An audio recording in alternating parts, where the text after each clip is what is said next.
Nicole, thank you so much for you. accepting to have this interview with us. So maybe you can just tell us briefly where you're from and what you're currently doing here in Germany. Yeah, thanks, Petra. My name is Nicole Kilach.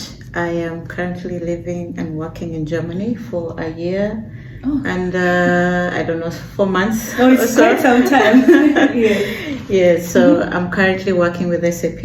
Okay. I'm in the cloud services industry, so we provide cloud infrastructure services to our customers who are SAP customers in Germany. That sounds crazy and really insane that you've been able to achieve that in a foreign country. Yeah. So maybe would you mind to tell us, you're from Kenya originally? Yeah. Like, how was it? How were you able to find this opportunity, especially to move to Germany in such a sector which is really difficult? Yeah. Maybe you can give us a... Okay, that's fine. Yeah, so I first learned about how I moved to Germany is through a program called Africa Compt. Okay. So I actually learned about this program from a friend, a colleague back in Kenya. Oh, okay. She knows somebody who's gone through the program, and she sent me the link and asked would you be interested? Yeah, exactly. Friends. If it's something, yeah, it's actually a friend. It's like to connect. Yeah, exactly. So the friend actually is now, she went for studies in the US. Okay. At that time, I was looking as well to further my studies. That was my plan. And then she was like, I think, Nicole, this is more suited to you. And that's how I got to know about the opportunity. Interesting. So so she sent me the link and I applied. I said, why not? I mean, there's no harm in applying. So I sent the application. This was back in 2023, around maybe March. Back in 2023, that's when the period was open, end of February towards March. Period was open for the applications. Yeah, so I did the applications. Lucky enough, I went through several rounds of interview process. Of course. It is not your normal interview. So because a lot of people apply. So Africa Compt from the word means, if you translate to English, it says Africa is coming. That's what it means in German. And it's basically geared toward anybody within the African continent.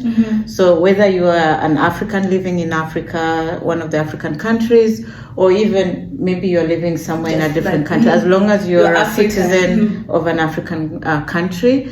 And then it's basically a job profile. So they post it depending on your skill set. So you should have a business background in terms of you are in the working industry. So it's not for students. It's not you have to education. Be professional. Exactly, professional. It's not educational fellowship. It's a business fellowship.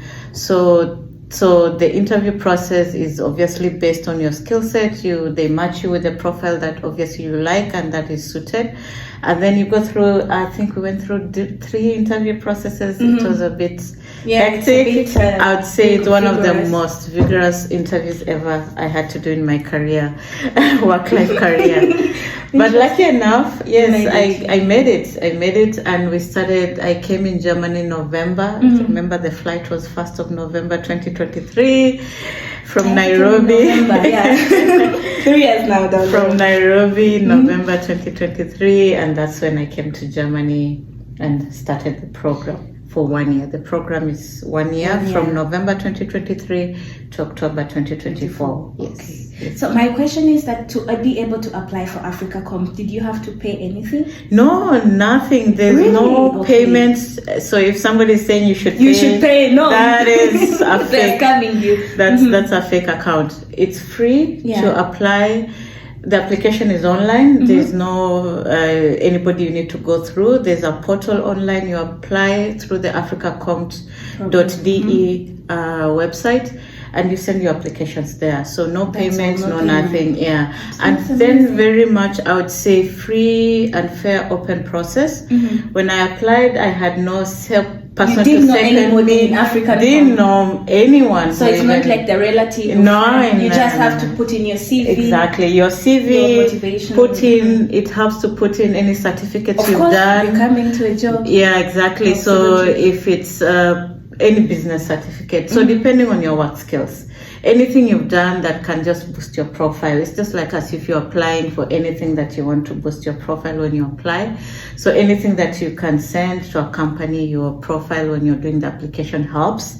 Even the things you think they don't help. Even it will be Just even put if it's, all your you certificates, think like, it's just old and expired, it just shows that You're actually passionate you and pass also something and you're experienced. passionate and you've gone an extra mile to add something extra to your skill set. But the basic bare minimum requirement really at that time was that you have gone to a university, you have a degree. By then obviously graduated because you're working, you have a degree, you've worked minimum I think was 2 years. 2 years, okay. Yeah, so that was the minimum requirement, but this we need to check on the website. Just to Many things change, but at could the time be. it was 2 Yeah, years. that was at the time. You needed to know English as a language because that was, I would call, the business language of the program. And But German? if you knew German was an added advantage, Of course, for sure. because you're coming But to German it country. didn't disqualify you if you didn't know German. I didn't know German at all. How now? At all. It's like, yeah,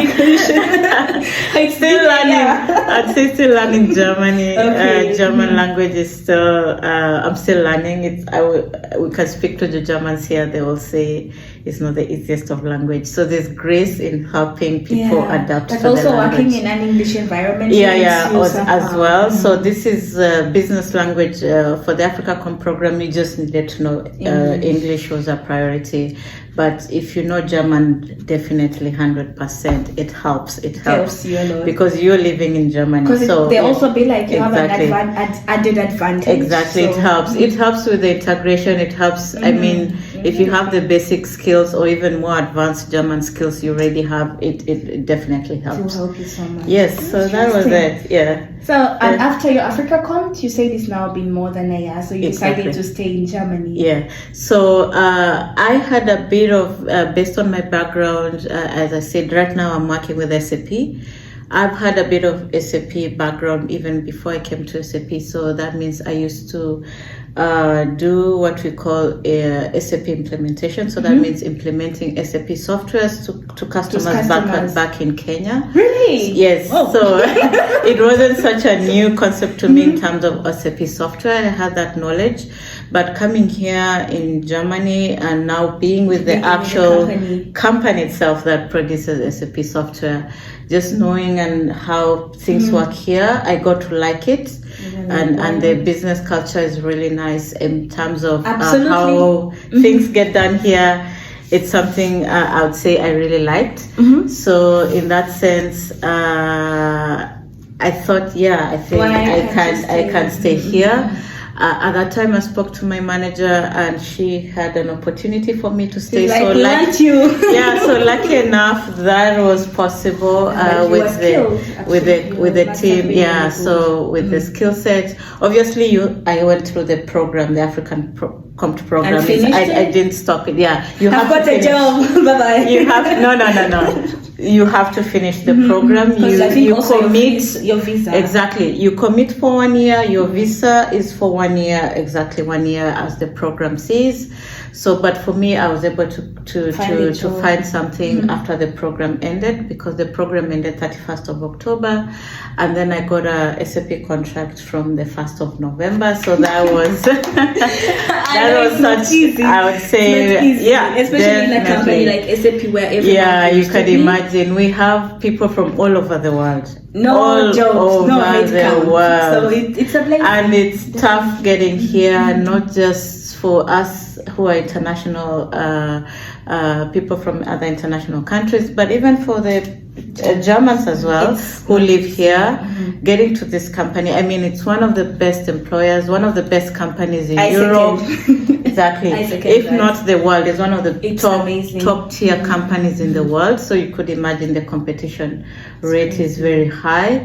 So I mean, for me, it was such a blessing to get that opportunity. I agree to that, Nicole. And I also want to say you must have been that in this 1 year. You did your best, otherwise they would. You obviously they wouldn't keep you. They wouldn't keep you if you're not doing your job. So you need to deliver what you need to deliver based on the tasks you've done. But they show this. What I love about this company is that you can learn the skills, right? So what are the values you bring to the organization? They love that. So you're not just the energy you bring, the values you bring, the tasks you're able to do. Are you curious to learn, open-minded?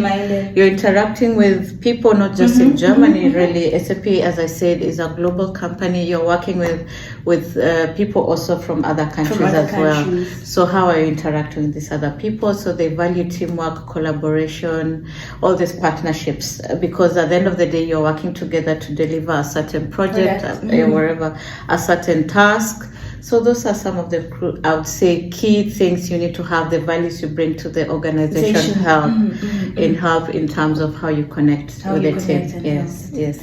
So now you've been talking that serious stuff. So I'm gonna ask a few things. Like, what do you like most about Germany? Like, top of your head, maybe 3 things. Yeah. Oh my goodness. So I liked, which I didn't know that I like this, is the timekeeping here. Interesting. I don't like this. So I've had in Kenya, we say we meet at 1, it's happening at 3 p.m. 2 hours later, and that's still fine, but that could be frustrating. I used to find it very frustrating. So what is common here is people keep time, and to be honest, I notice I value that, I like that, and I actually plan my day. Let's not talk about the train. The trains, they should be, it's called the Shaban, and they don't really keep time sometimes. But in general, most people keep time when they need to do something. And I've realized that gives you some sort of peace of mind. You're able to plan and say, I need to do this by a certain time, and that gets done. Then you get it done. So I notice I like that, which is something I would say. That's the first time someone has ever said that. Like, surprised that I like it. I actually noticed I like it. Maybe you bought it wrong continent, you know? And what other things? So obviously here it's in what we call the European Union countries, Schengen area. I mean, the ability to travel to different countries without the need for visa, the bureaucracy. I mean, I remember I went to Switzerland and we crossed the border. There's no police, no barrier, no nothing. You just go and you're like, oh my goodness, we're in another country. It's crazy, you know? So this is very, very nice that I like that you can actually travel to this many different countries without any visa, anything. There's no checkpoints. Those limitations are not there. And I notice there's a lot of cross-border interaction, and it's something I would say we need to adapt in Africa. In Africa, sure. You know, like you can't even travel in the motherland because you are an African, but you can't go to another African country. I mean, the restrictions we have, border checks and all this, I mean, I say it in the long run, it's not really beneficial, especially if you look at trade and economy, because the only way to make trade and economy and boost the economies in our countries is free movement helps. It does help, because I've seen here it does help. The free movement really helps to boost these countries and to be able to, I mean, that was something, to be honest, I really liked, that I could visit another country. I wake up, I don't have to think if I want to go to France. Just go. I can just now decide I want to go to France. I don't have to apply for anything. So that was really, I really like that about Germany, and the fact that... And the food. Tell us one food you really like and one you really miss from home. So from home, from Kenya, we have things called chapati. We have something called ugali, which is like a maize meal made from maize. I miss that a lot. Really? I didn't think I would, because in Kenya I used to eat it like often, and then here not as often. It's not so common, so I miss that food. I miss it a lot. Here, what I like, to be honest, I would say they have lots of pork meat here. Yeah. In Kenya, pork is expensive. Sure, I think it is. Then chicken, pork, or pork is above chicken. Exactly. So in Kenya, pork is expensive. Here, to be honest, I say it's the cheapest. Chicken, pork. But pork, I mean, pork is very cheap here, very common here. So I like that. I realize I love that too.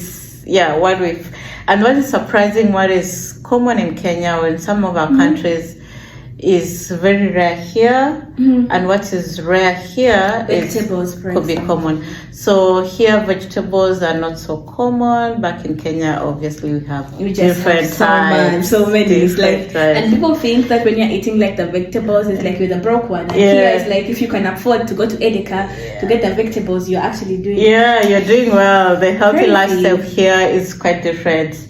So that's what I noticed different, but I also I would say would like Okay, so then one more question. I know there are some people, maybe students or maybe just people who have graduated fresh out of school, Yeah. or they've started working but they're not happy, maybe in Kenya, maybe in Yeah. any part of the country, Yeah. and they would really like to move abroad, maybe to Germany or to any other Yeah. country. Yeah. What advice would you give to these people, or yeah. from your experience as Yeah, a person who has okay. made it here? Yeah. What would you advise? Yeah. Okay. So my advice at first is, at the end of the day, you own your destiny, you own your life. What do you wanna do? So, for example, if you wanna say, at that time I wanted to do masters, but I knew I wanted to do masters in a different Abroad. country, not in Kenya, because I'd already done my bachelor's in Kenya. So that should be your guiding factor in terms of Knowing what you want to do exactly, not just going with the flow. Because I notice when you go with the flow, Yeah, you the flow will take you anywhere. It will take you anywhere. You get disappointed, and this is where you sometimes find people saying, I live abroad, but it's not all that it's cut out to be, because they didn't have any plans, or they went with just the flow, came with the the flow. assumptions they had for different countries. So that would be my first advice. What do you want to do? And then look at the opportunities available online. There's so many, and a lot of them for sure are free.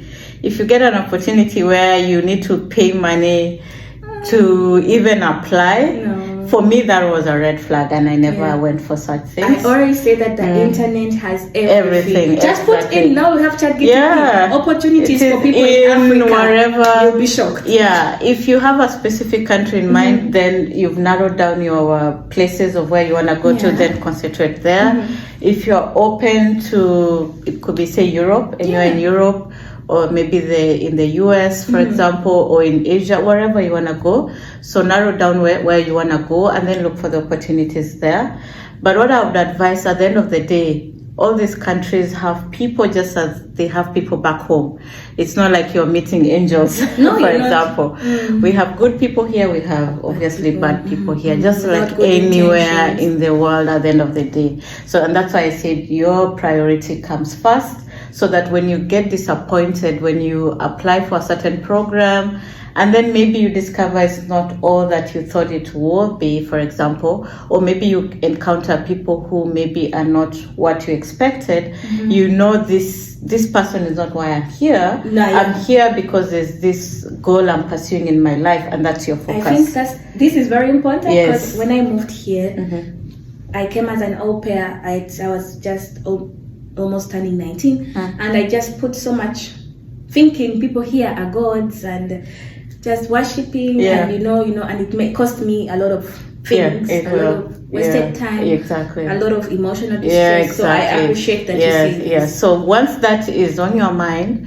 you'll definitely, it's not to say that you'll meet bad people here. No. Most cases, and this is in most cases anywhere in the world, there are more good people than there are bad people, or there are more good experience. It depends who. I think it depends. It depends at the end of the day who you meet. Yes, how lucky you are with meeting whoever.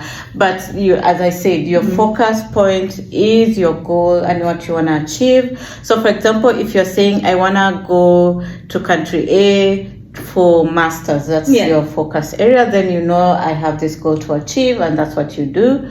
So for example, if you say I want to do maybe a master's program and then get to apply for work opportunities as well, then you know this is your focus area and this is what you're going to do, and then you start making the applications. Just like anywhere in the world, obviously your skill set, your values, all this count in terms of boosting your visibility to wherever you wanna do. So that I would say is the key focus, is your goal that you wanna achieve, and that should be your driving force. But what I would say, especially like for me, as I came through the Africa Compt program, is it opened my mind to I can do anything anywhere in the world, and that's the beauty about, which I would encourage if this is one you want to pursue, I'll encourage you to open up your mind Don't to limit opportunities yourself. Yeah. outside your country. You can do anything. So it doesn't have to be to say you have to go to Europe. It could be opportunities even in some of these African countries. They may be having a good program for whatever area of work you wanna pursue. So look at the opportunities outside your country. It could be in another African country. I would encourage that. It could be also in a different continent as well. Open up your mind, and also what I encourage is it's possible. Everything is possible. So you just have to make the application and see where it takes you. So that's would be my advice. Put in the time, the effort to make the application, and then go about your day and give wait. it your best. Exactly. Just give it your best. That's all we can advise. Give it your best. There are many people who are applying. Obviously, something somewhere will come along the line for you that suits you. As long as you keep pushing, keep pushing. So that's my advice as well. Give it your best, and yeah, we see where it takes you. Yeah, you never know. So thank you so much, Nicole. Thank you. I really appreciate that you've been able to share, yes. And it's been insightful. And I know that you may never notice, or you may even never know that maybe someone will watch this, someone from Kenya, or maybe someone who has never heard about Africa comes, and they will apply and they will get it. And sometimes it's like, one person got the information, but you're changing a generation because they'll help their family, their brothers. Exactly. And I realized that there's so much power. I do something for one person, but and the ripple effect is. So thank you so much for sharing with us today. Thank you. All the best. Bye bye.